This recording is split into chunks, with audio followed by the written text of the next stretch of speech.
We just talked about just the bare basics of Title IX, what the law is, how it's spelled out, those 37 special words that make Title IX the law that it is, and talked about the 10 key areas and those instrumental people, one, in helping the law pass, two, in lobbying for it, and three, in helping continue to preserve and actually, in practical ways, see out the implementation of the law in various educational environments. So we did that in kind of the first part of this video, weekly video. The second one here, I'm just going to sort of tie up some things with the introduction to Title IX. And then I'm going to get you ready for next week, where we're going to talk about the governance structure of collegiate athletics, how women's athletics at the college level came under the umbrella primarily, or how the NCAA brought women's athletics under their umbrella, how it looked before the NCAA was willing to take on women's athletics and championship opportunities for women's collegiate sports. And then we're going to look at some pretty exciting ways in which Title IX has continued to persevere through different types of amendment proposals, Supreme Court decisions, and other legal sort of implications around the law. And so it's a pretty interesting week diving into Title IX a little bit deeper. And so just to get you springboarded into that, we're going to talk about just a few other things with Title IX in terms of an introductory stage. I did show you, or I did talk about in the first video about by the numbers, what was happening with girls and women in sport in 1970 before Title IX passed in 1972, and then some of the current statistics around those same numbers. So what the participation rate is of girls in high school sports, college sports, the percentage of women coaching women's sports at the college level. Remember, that number has actually decreased. That percentage has decreased. And also talked about sort of operating dollars, money spent on women's sports at the college level.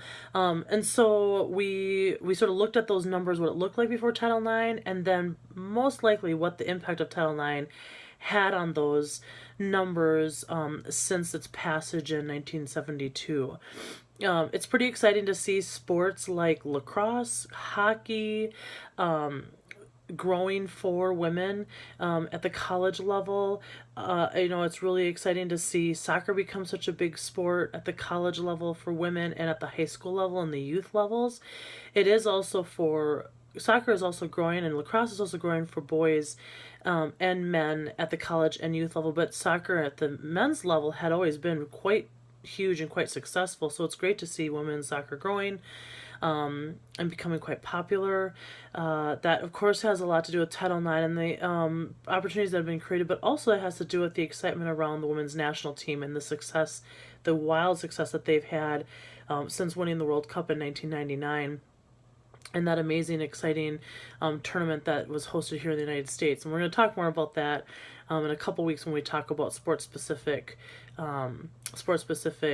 highlights. So some other numbers for you to be aware of in terms of the implication of Title IX. In the 1980s, so a few years after the passage of Title IX, about 35% of all high school athletes were girls, and today that's jumped up to almost 50%, so we're almost at 50-50. It's about 47-48% high school athletes are girls. That is in large part having to do with soccer, the growth of soccer, the enormous growth of softball and how popular softball is. It's great to think about that with the College World Series happening. That's such an exciting time in college sports, is the College World Series for softball.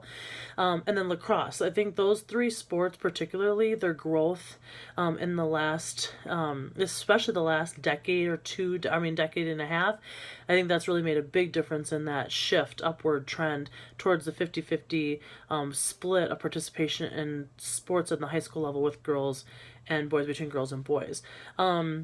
In 1990, female varsity athletics increased 40%. And that is a number that's significant because I think a lot of times people think with Title IX only girls' sports grew. But the fact of the matter is that girls' sports grew by 40% in the 1990s, but so did male sports, and they grew by about 12.5%. And so the significance about that is that even while girls' sport opportunities were growing and varsity athlete numbers grew on the girls' side, they were still growing on the boys' side. And we're going to look at a graph in just a moment that shows you that the gap still exists. Girls had a lot of ground to make up in terms of equal participation. And so the growth is going to be faster and more apparent, but it doesn't mean that all of a sudden there's more girls playing sports or there's more girls sport opportunities. No, because the opportunity for boys had already been there. We're trying to equal up the opportunities that girls had to play sports, and so that's why you saw this more significant growth in girl varsity sports athletes playing sports than boys, but there still was growth on the boys side as well. It's also kind of exciting to see now the last census was done about 5 years ago, and some of these, what we would characterize or quantify as male sports or more masculine sports or male specific sports, football, wrestling, baseball. And so I think probably every about 5 or 6 years, there's usually numbers, data drawn from on this. But so our most recent numbers are from 2012-13 on the number of girls across the United States that are participating in football, wrestling, baseball. Those numbers are on a slide for you. The football number is about 1,500. The baseball number is about 1,300. Wrestling is like 4,000, 4,200. So there are a significant amount of girls participating across the United States in these sports. I do think once we see the census, the most recent census, we're going to see those numbers increase quite a bit, because those number of girls that are participating in those types of sports in high school are definitely becoming more regular. And if you're wondering, well, why are they participating in those sports? Why aren't they doing, the sports that are available to girls? The simple fact of the matter is if they may not be interested in those sports. They may not be interested in playing volleyball or soccer that's available on the girls' side. If they want to play football, if they want to wrestle, and there isn't a girls' football team or there isn't a girls' wrestling squad, or if there isn't softball, they don't have to have girls baseball, but softball, so like the equivalent to baseball would be on the women's side, on the girls' side, softball. If high schools don't have that, then they must allow, if a girl tries out and she is capable and fully able to participate and contribute, they have to allow her to participate. So if a girl wants to play football and she tries out for the football team and by her own merits she makes the squad, she must be allowed to participate in football because there is not a female equivalent. And so if you're wondering why, well, why are they even wrestling or why are they playing football? This is the reason why. Because if they want to play, then they are allowed to, by Title IX, they have to be given the accessibility to play that sport unless there's a female equivalent, in which case then they would have to play girls football or girls wrestling, but pretty sure most high schools across the nation don't have girls football. Some may have a girls wrestling squad or a girls wrestling team, but most do not. And while there are plenty of schools that have softball, there are some that just have baseball and not softball. So again, if a girl wants to play out on the diamond, then they've got to allow her the access to do that. So it's exciting to see, again, some of these sports that we don't think traditionally as girls' sports or feminine type sports, that girls across the United States are finding their way onto teams to play these sports that they love and hopefully, I would assume, in many cases are probably pretty capable at playing. So the next slide after some of those some of those statistical slides will show you some graphs that will show you participation numbers or total numbers of NCAA athletes and then high school level athletes in the United States. And so what you'll see is a graph that's going to show you from the early 80s until about 2014, 15, the number of women participating in collegiate athletics. This is NCAA specifically. This is not all of collegiate athletics, so it doesn't include junior colleges or NAI institutions. This is NCAA specific, and but it's all divisions. So it's Division 1, 2, and 3, and then the the amount of men that are participating in NCAA college athletics. And you'll see that there is a clear, steady climb in both categories of participants in collegiate sports. And so what has happened, because the climb is happening for both and participation levels are rising for both, there is still a gap that exists between male participation and female participation, or I should say female participation and male participation. So the gap still sits like this. There was a little bit of a hike, a hike in the sort of mid to late 80s, but then there was also a men's hike as well, and then things sort of leveled off, or not leveled off, but things sort of just kind of came to a consistent rise for both men and women. So consistent enough that that gap has kind of remained pretty much consistently the same since the early 80s. And the reason that we look at numbers from the early 80s on is because it wasn't in the early 80s that the NCAA took into their governance women's collegiate athletics. They started to sponsor women's collegiate athletics and provide championship opportunities for them. So, and also around that time, about a decade after Title IX passed, there was a little bit more of a closer inspection on institutions in terms of their compliance with Title IX. So that's one of the reasons we were tracking the numbers from that point moving forward. And so you'll also see that is clearly the same with high school athletics. Now, in high school athletics, they actually tracked it from the 70s before Title IX, and then shows that a significant spike in the late 70s, and then again how things sort of level off in terms of how participation numbers rise for girls in high school, as well as for boys. Equally, as well as for boys in terms of participation. So again, the gap still exists. Boys' participation, girls' participation. There is a gap here between how much we see girls participating in interscholastic sports, high school level sports, and how much boys are participating. How many boys are participating in interscholastic sports? So while people oftentimes, one of the popular myths about the implementation of Title IX is that it has taken away opportunities from boys. It is a real big farce, and these graphs show you that that is a clear misnomer, that it has not taken away opportunities from boys. As a matter of fact, boys' participation is continuing to rise and climb just as it is for girls. And the fact of the matter is that still there are more boys that participate in high school sports, and there are more men that participate in collegiate sports at the NCAA level. So if people were to say to you, oh, Title IX, it just takes away opportunities from boys, you can clearly say, nope, all the data shows that that is not the case. And Title IX was never implemented to take away opportunity. Title IX is completely about providing opportunity. So there was never anything in the law that said take away, eliminate, get rid of. There's nothing written in the law about elimination. Everything about that law is about inclusion and opportunity and access. And so if people sort of argue about the fact that Title IX strips or takes away, you can hopefully argument to the fact, or even just calmly say, actually, that is not accurate. Title IX does not in any way, shape, or form describe the opportunity to take away.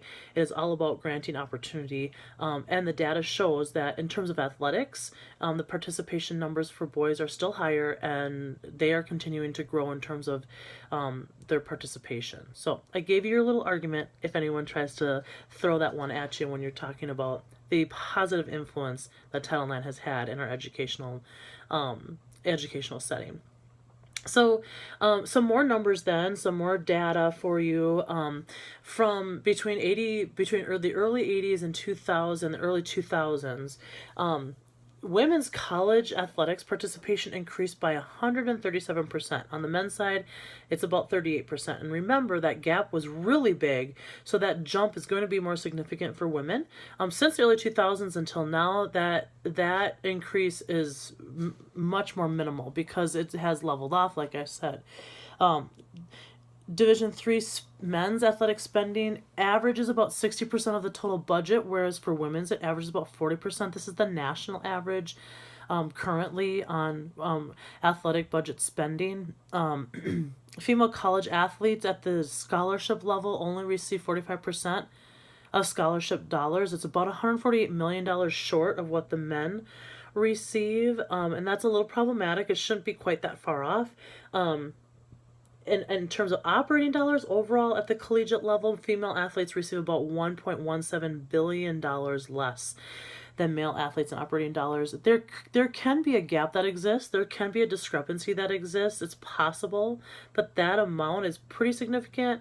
It's a little higher than we want to see, and so we definitely have some work there to do on how much money we invest in our female athletes versus what we invest in our male athletes.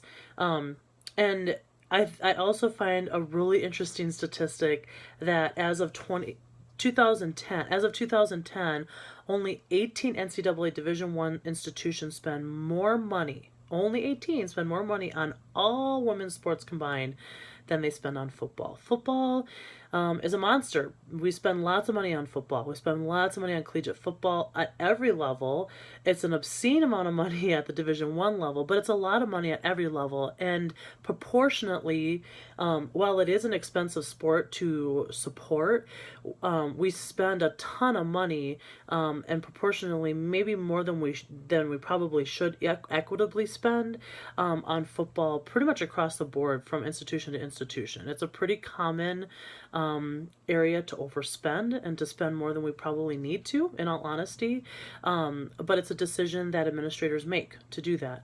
And so when you're looking at budgets and distributing, operational dollars, it's something to take into consideration. If you're going to put a lot of money into your football program, you have to think about how you're going to offset some of your other male sports in the terms of operational dollars so that your female sports are getting equitable treatment in terms of dollars spent on them.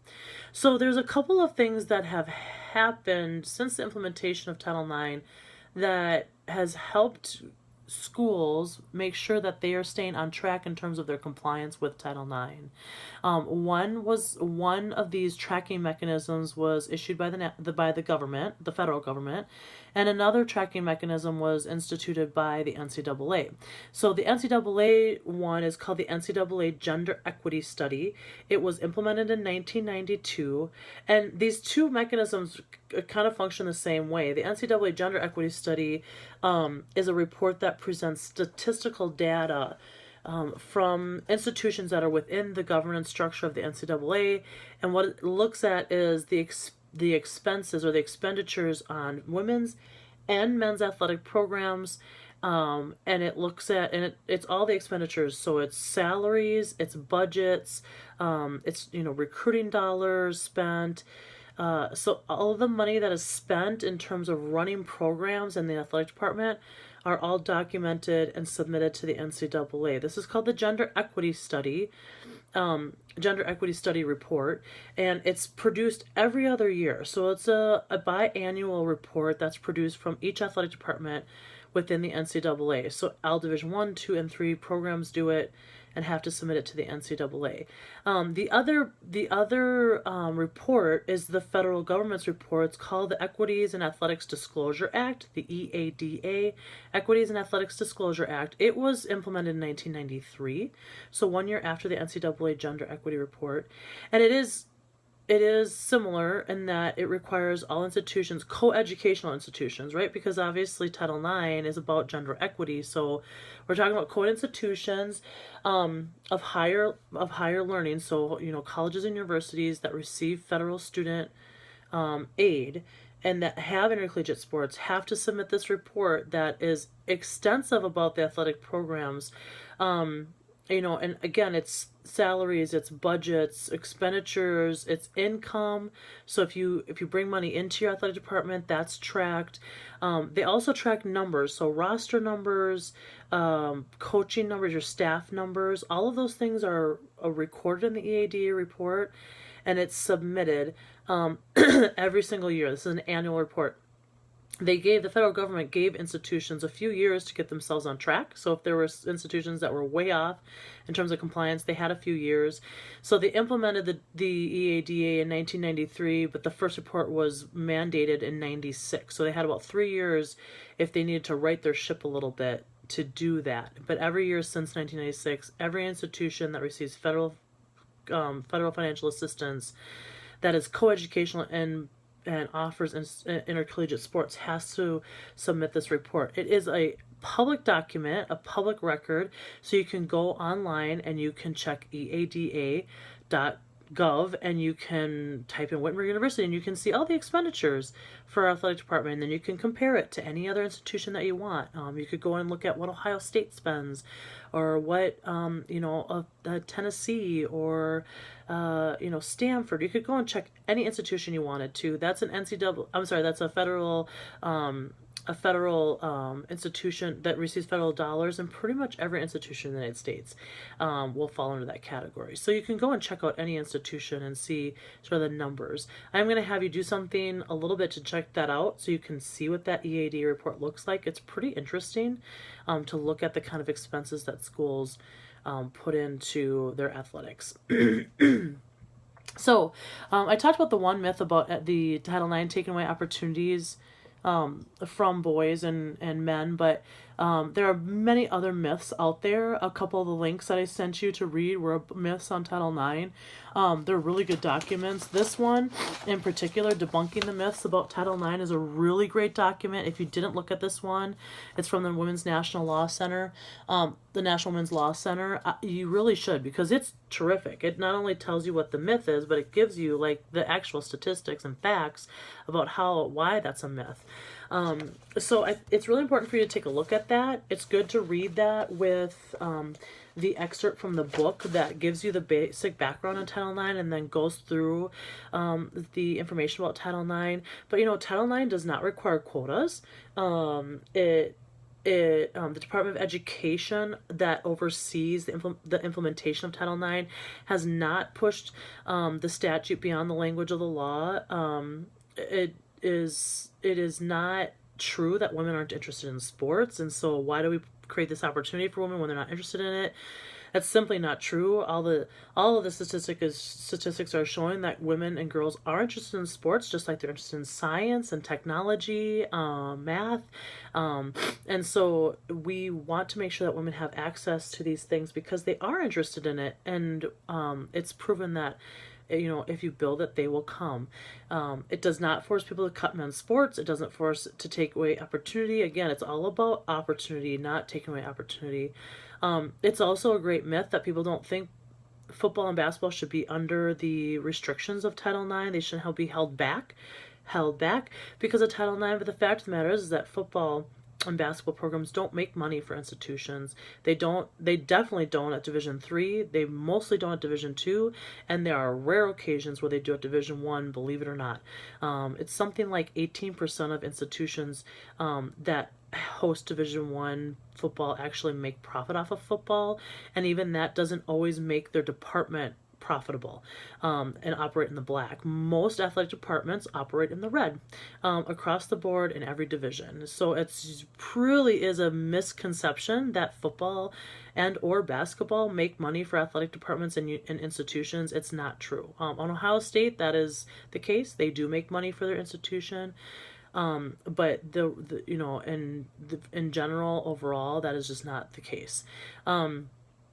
It does not, Talent also does not require equal spending on men's and women's sports. It's about equity. It's not equal, it's about equitable.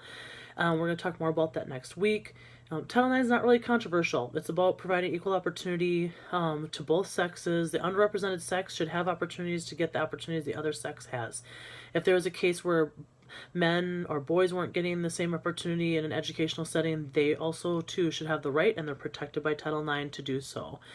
Title IX has not gone too far, and we are not looking at opportunities being equal quite yet. We still have work to do. We have to continue to protect the law, because like I said at the beginning of this part of the video, next week we'll be looking at some of the ways in which people have tried to manipulate the law, change the law, adjust the law, pull back the law, and we have to do what we can to continue to preserve it, so we continue to create equal opportunities in the educational setting for both girls and boys, men and women.